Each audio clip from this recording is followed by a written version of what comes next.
Hi hello good evening. तर डब्लिनसाठीची packing झाल्यानंतर खूप बोर झालो होतो, त्यामुळे आम्ही लॉंग ड्राईव्हवर बाहेर जाण्याचं ठरवलं कारण वातावरण खूप छान होतं. तर आम्ही निघालो आणि अनएक्सपेक्टेडली आम्हाला एक डेस्टिनेशन दिसलं. आम्ही तिथे गेलो. लांबनं आम्हाला फक्त पाणी दिसलं होतं आणि मग पुढे गेल्यानंतर आम्हाला तिथे मोठी पार्किंग आणि खूप सारे लोक तिथे वॉकसाठी आलेले दिसले. तर आम्ही तिथे जाण्याचं ठरवलं. खूप छान वाटत होतं, एकदम स्वच्छ पाणी तिथे होतं. बरीच लोक तिथे वॉकसाठी आले होते, बरेच लोक तिथे सायकलिंग करण्यासाठी आले होते, बरेच लोक तिथे आपले पेट्स फिरायला घेऊन आले होते. आम्हाला तिथे पोहोचल्यानंतर कळलं की आम्ही लास्ट टाइम ज्या ग्रीन वेला गेलो होतो तर तोच रूट हा होता. तिथे एक ओल्ड साईड ट्रेन देखील होती. तर तो वॉटरफोर्ड पासून डनगार्वनला कनेक्ट करणारा होता बाय ट्रेन आणि बाय सायकलिंग टू डनगार्वन जे आहे तर ते फक्त 48 किलोमीटर लागतं. मग संध्याकाळ झाली होती आणि आम्ही घराकडे निघालो कारण दुसऱ्या दिवशी आम्हाला डब्लिनकडे निघायचं होतं. तर आमची लॉंग ड्राईव्ह करून आम्ही घरी आलो. अनएक्सपेक्टेड डेस्टिनेशनला जाऊन आलो. घरी आल्यानंतर खूप थकलो होतो आणि रात्री झोपून गेलो दुसऱ्या दिवशी कारण लवकर जायचं होतं. तर सकाळी उठलो. सकाळ झाल्यानंतर बाहेर बघितलं तर छान असा पाऊस चालू होता, पण आम्हाला प्रवासासाठीचं ते वातावरण बिलकुल चांगलं होतं. उठल्या मी मस्त अशी ऑमलेट सँडविचेस बनवून टिफिनमध्ये घेतले होते. आम्ही लहान असताना आई देखील बाहेर जाताना टिफिन सोबत घ्यायची, तेव्हा आम्ही आईवरती चिडायचो. सूरज देखील माझ्यावर चिडतात जेव्हा मी बाहेर जाता टिफिन घेते. तो आपलं इंडियन फूड सोबत असायलाच हवं कारण आपल्याला तिथलं फूड आवडेल की नाही याची आपल्याला गॅरंटी नसते. आम्ही जेव्हा औरंगाबादमध्ये असायचो तर आई काय करायची की आम्ही कुठेही जाणार असू आई सोबत टिफिन ठेवायची, घरचं काही फूड ठेवायची. जरी आपण बाहेरचं खाणार असलो तर घरच्या गोष्टी पण सोबत ठेवायची. तर व्हायचं असं ना मोस्ट ऑफ द टाइम आता कळत आहे की मला इथलं बाहेरचं फूड आवडत नाही, तर मी ऑलवेज आहे ना कुठेही जाताना इथे टिफिन कॅरी करते.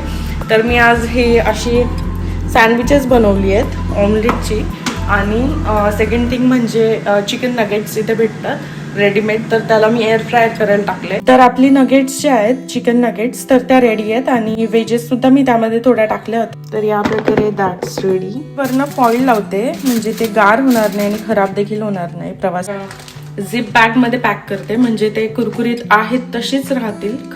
तर हे सगळं रेडी झाले. आता मी टिफिन पॅक करते आणि मग लगेच मी माझं आवरण्यासाठी जाणार आहे. प्राजक्ता आणि तन्मयसाठी बनवलेला गाजराचा हलवा आणि मठरी देखील मी पॅक केली. फायनली आमचे सगळं टिफिन्स वगैरे सगळं पॅक करून झालंय. So finally we are here. Welcome to Dublin. जसं आपली मुंबई असते तसं इथलं आपलं as you can see this all are drunk adults जे एक सायकलिंग करून फन करताय. इथे ही एक प्रकारचं ॲडव्हेंचर आहे ज्यामध्ये फ्रेंड सर्कल्स कॅन डू दिस. हे बघताना खूप मजा आली, ते खूप एन्जॉय करत होते. माझ्या IRP कार्डच्या अपॉइंटमेंटसाठी 2 तास बाकी होते, तर आम्ही डिसाईड केलं की आपण तोपर्यंत काही वेगवेगळी ठिकाणं बघूयात. तर हा स्पायर बघायला आम्ही आलेलो जो हायेस्ट आहे in Ireland. This is about 121 feets आणि हे सिटी सेंटरला आहे जे मेन डब्लिनमध्ये कन्सिडर केलं जातं. त्यानंतर आम्हाला भूक लागली होती. आम्ही थोडंसं खाण्यासाठी आणि कॉफी घेण्यासाठी गेलेलो ॲट स्टारबक्स. तर तिथे आम्ही काही सँडविचेस आणि कॉफीज ऑर्डर केल्या आणि we were waiting for our coffee. तोपर्यंत आम्ही काही फोटोज सेल्फीज क्लिक केली. एक व्यक्ती होता जो आमच्याकडे कंटिन्युअस स्टेअर करत होता, जो जंकी होता. लाईक हे अशी पीपल असतात जे आपले लगेज वगैरे बघून आपल्या ज्या गोष्टी आहेत त्या स्टोल करून जातात. तर आपल्याला आपल्या गोष्टींकडे लक्ष द्यावं लागतं आणि त्या लोकांकडे इग्नोर करावं लागतं असं मला सूरजने सांगितलं कारण त्याच्या बघण्याने मी खूप घाबरून गेली होती. मी सूरजला IRP कार्डच्या ऑफिसचं डिस्टन्स विचारत होती. डिस्टन्स इथनं 500 मीटर्स वॉकिंग डिस्टन्स इथनं आहे. तर आम्ही इथे वेट करतोय. आम्ही तोपर्यंत थोडंसं खाल्लं आणि कॉफी वगैरे घेतलं. सो आता जाऊयात.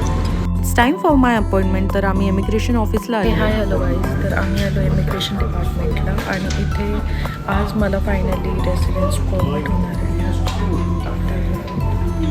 इथे असे 17 काउंटर्स आहेत आणि यातनं एक आपल्याला अलॉट होईल जिथे जाऊन मला माझे डॉक्युमेंट सबमिट करायचे आहेत आणि देन माझा फायनली रेसिडेन्स मला भेटून जाईल. आम्ही आमचा नंबर येण्याचा वेट करत होतो. इथे 17 काउंटर्स होती तर खूप पटापट कामं होत. Finally we got our IRP stamp. Officially I am resident of Ireland from now onwards. Thank you Suraj for all your effort. Literally 10 मिनिट्समध्ये IRP कार्डचं काम करून आम्ही बाहेर आलो. And it was unbelievable. वस्तू भेटतात, सगळ्या प्रकारचे ज्वेलरीज भेटतात. तर आता इकडनं आम्ही जातोय मेन सेंट्रल मॉलकडे. तर इथनं जाताना सुद्धा खूप मजा आली. आपल्या इकडच्या सारखी जी फुलांच्या गाड्या असतात त्या देखील आम्हाला इथे दिसल्या. मग आम्ही एका सिटी सेंटर मॉलला आलो. तिथे आल्यानंतर बघितलं तर this was hugest mall I have ever seen. इंडियामध्ये अनेक प्रकारचे मॉल्स बघितले but this was unique one. Suraj बोलला की मी तुला एका युनिक ठिकाणी घेऊन जातो, जिथे जाऊन तू खूप खुश होशील आणि तू खूप सरप्राइझिंग राहशील, अशा ठिकाणी मी तुला नेतो. तर सूरजने मला इथे आणलेलं आणि this is a live portal which is connecting Dublin to Poland, New York and Lithuania.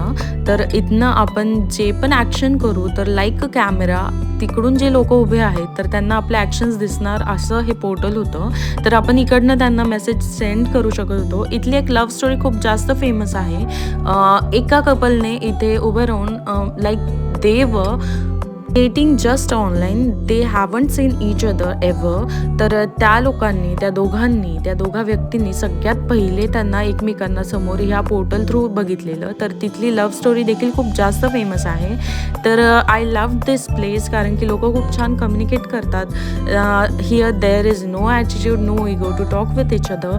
खूप छान प्रकारे इथली लोक जेस्चर करतात एकमेकांना, खूप चांगल्या प्रकारे ग्रीटिंग्स देतात. So I couldn't stop myself from communicating with those people karan they were responding so sweetly. This was amazing experience because one lady come with waving her hand from longest distance towards me and said hi to me. That was so beautiful and so warmful experience to me. I was really amazed by this experience.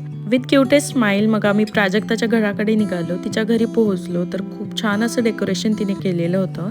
ती खूप खुश झाली आम्हाला बघून. Like she was waiting for us from a morning because तिने आज सुट्टी घेतली होती कारण आम्ही येणार होतो. तिने खूप हौशीने आम्हाला तिथे बोलवलं होतं कारण इथे इंडियन पीपलला भेटण्यासाठी खूप तरसतात. एक लाईक अ फॅमिली फील येण्यासाठी लोक इथे खूप तरसतात. ॲज सूरज टोल्ड मी की शी इज सो ॲम्बिशियस आणि तिने तिच्या बळावरती, तिच्या सगळ्या ॲबिलिटीवरती खूप मेहनत करून हे घर तिने आणि आशिषने घेतलं होतं. सो त्या भिंतींमधनं एक खूप मेहनतीची धमक येत होती. सगळ्या गोष्टी तिने खूप व्यवस्थित अशा अरेंज केल्या होत्या. Still she was taking some things ज्या काही येण्याच्या बाकी होत्या, ज्या ऑर्डर्ड होत्या. त्यांनी आम्हाला 1 वीक अगो बोलवलं होतं जेव्हा त्यांनी खूप मोठं असं केटरिंग इथे अरेंज केलं होतं इंडियन पीपलसाठी. पण आम्ही येऊ शकलो नाही. तर तिने आमच्यासाठी खूप छान असं सगळं अरेंज केलं होतं. I loved her house. वर 3 बेडरूम्स होत्या आणि रॉ पार्ट देखील होता. तर तिथनं ते वर फ्लोरिंग अजून वाढवू शकत होते. तो पार्ट देखील तिने दाखवला. घर दाखवताना तिचं जे चेहऱ्यावरचं हसू होतं तर ते खूप छान असं झळकत होतं. आशिष दादा जिमसाठी गेले होते तोपर्यंत तिने आम्हाला सगळं घर दाखवून घेतलं. मग खाली आल्यावरती she surprised us with chole bhature आणि मस्त अशी शेवयाची खीर तिने बनवलेली होती. ह्या सगळ्या इंडियन फूडने आम्हाला अजून अमेज्ड केलं. तिथनं आम्ही बघत होतो की एका फॅमिलीने देखील जस्ट न्यू होम घेतलं होतं तिथे. ती कर्नाटकी फॅमिली होती. तर त्या लोकांचा आनंद वाटण्यासाठी देखील तिथे फॅमिली नव्हती. तर इथे आल्यानंतर हीच कमी सगळ्यात जास्त भासते की आपला आनंद शेअर करायला आपली लोकच इथे नसतात. सेम फिलिंग आम्हाला इथे आल्यानंतर आलेली जेव्हा आम्ही गाडी घेतलेली आणि आमची फिलिंग शेअर करण्यासाठी, आमचा आनंद वाटून घेण्यासाठी फॅमिलीच आमच्यासोबत नव्हती. नेक्स्ट डे आम्ही तन्मयची भेट घेतली, त्याला घेतलेल्या भेटवस्तू दिल्या आणि खूप सारी शॉपिंग केली. नेक्स्ट डे मॉर्निंगला परत आम्ही डब्लिनमध्ये फिरण्यासाठी आलेलो. प्राजक्ताचं घर जे होतं तर ते लुकनमध्ये होतं, जे की डब्लिनपासनं 48 मिनिट्सवर होतं. तर आम्ही आज डब्लिन फिरण्याचं ठरवलं होतं. डब्लिनमध्ये आल्या आल्या आम्ही लिफी रिव्हर बघितली. मी त्या सीगलजवळ जाण्याचा प्रयत्न केला पण तेवढ्यात ते उडून गेला आणि त्याचा खूप असा छान स्लो मोशन व्हिडिओ सूरजने कॅप्चर केला. सूरजचं एज्युकेशन डब्लिनमधलं असल्यामुळे सूरजला इथल्या प्रत्येक गोष्टीची माहिती होती. तर आज आम्ही इंडियन फूड म्हणजे थाली प्रॉपर असं जेवण करण्याचं ठरवलं होतं. तर सूरजने मला आज झिंग कॅफेला नेण्याचं ठरवलं. या कॅफेमधली सर्व शेफ्स जी होती तर ती इंडियन होती. त्यांच्याकडे इंडियन फ्लेवर्स होते आणि प्रत्येक गोष्टीमध्ये इंडियन टेस्ट येत होती. आणि तिथे नॉनव्हेज आणि व्हेज दोन्ही प्रकार देखील अवेलेबल होते. आपल्याला हवं तसं आपण जेवण घेऊ शकत होतो. तिथे अनलिमिटेड असं थाली अवेलेबल होती. तर त्यामध्ये नान देखील होतं, समोसे, जामून, जी मेन स्वीट डिशेस, मेन पदार्थ आपल्या इकडे मानली जातात ती सगळी इथे अवेलेबल होती. मी लिटरली एवढी खुश झालेली की मला या कॅफेमधनं यायचंच नाही. माझं आज मन भरलंय जेवण करून. जेवण आटोपल्यानंतर विथ ऑल गुड मेमरीज आम्ही वॉटरफोर्डकडे निघालो. विथ ऑल गुड मेमरीज वॉटरफोर्डला पोहोचल्या घरी येऊन आम्ही दोघांनी शॉवर घेतलं कारण खूप अस्वच्छ फील होत होतं. डब्लिनमध्ये असणाऱ्या गर्दीमुळे. माझं आवरून होऊपर्यंत सूरजने सर्व क्लोथ्स जे होते तर ते वॉशिंग आणि ड्रायरला लावून दिले. सूरज मला नेहमी हेल्प करतात आणि मला असं वाटतं की जगातल्या सर्व बायकांना त्यांच्या नवऱ्यांनी हेल्प केली पाहिजे. मग मी सर्व फ्लोअर्स क्लीन केले, सगळं काही ब्रश आउट केलं, सगळा कचरा घरातून आम्ही बाहेर काढला आणि खूप छान फ्रेश असं वाटत होतं. सर्व क्लिनिंगने परत 2 दिवसांचा जो प्रवास होता या सगळ्या गोष्टींना आम्ही खूप थकून गेलो होतो. सगळं आवरून झाल्यानंतर आम्ही खूप मोठ्या अशा झोपा घेतल्या 2 ते 3 तासांच्या. उठल्यानंतर बघितलं तर बाहेर खूप पाऊस चालू होता, छान वाटत होतं. मग संध्याकाळचा स्वयंपाक करण्यासाठी मी घेतला. त्यामध्ये सूरजने मला सांगितलेलं की आज मला मस्त असं चिकन खायचंय, तर मग मी सगळा मसाला काढून घेतला. जसं आई बनवायची वाटलेल्या मसाल्याचं कांदा वगैरे भाजून, तर तसंच मी चिकन बनवायचं शिकलेली आहे.